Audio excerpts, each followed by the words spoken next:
As a coach, I have to help my clients understand that where their business is in the organizational development journey will determine what needs to be done to help them execute their exit strategy. The further the business is into that journey, or higher the business is on what we call the 5 steps to freedom, the higher the multiple of earnings the business will fetch at the time of sale. So the market value of your business is largely determined by what step the business is in. Yet many business owners will say they want to develop an exit strategy just because they're tired and want out of their business. But very few of them are actually ready for an exit strategy.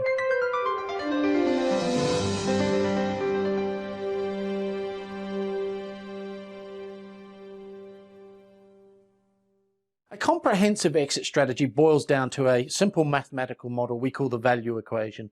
The target value of the business minus its current value is its value gap. And in our experience, 9 times out of 10, a business owner will have a much bigger value gap than they expect or realize, particularly when you factor in sales costs and tax deductions.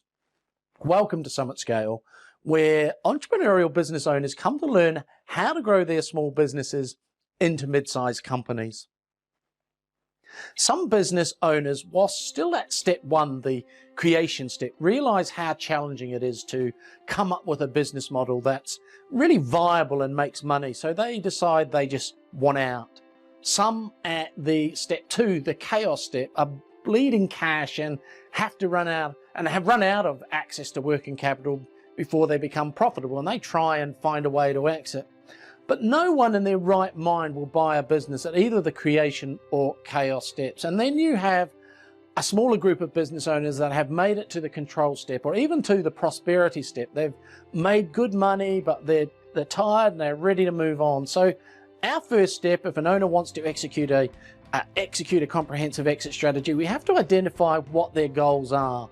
If all they want to do is get out, then they're likely going to end up with a fire sale situation where they sell off their assets and ideally pay off their liabilities and walk away with a bit of change in their pocket. And that's okay if that's what they want to do. Unfortunately, a lot of business owners find themselves in this situation. The business doesn't have much value because it's just an extension of their personality, and no one will pay much for that. If you want to sell a business that has a lot of value, the business has to be transformed into a real asset that produces cash flow with or without their participation.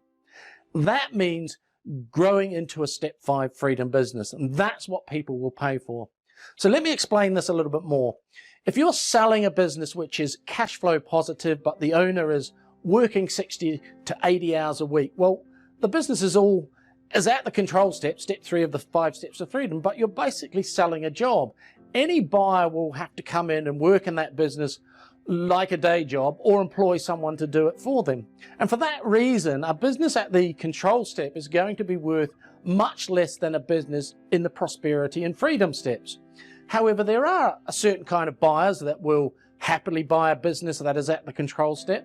Employees that are already working in the business and want a piece of the action and a greater level of control over their future would be interested in buying a step 3 control business. However, if you are looking to sell the business to an investor or a private equity group, they will expect the business to be at least step 4 prosperity business.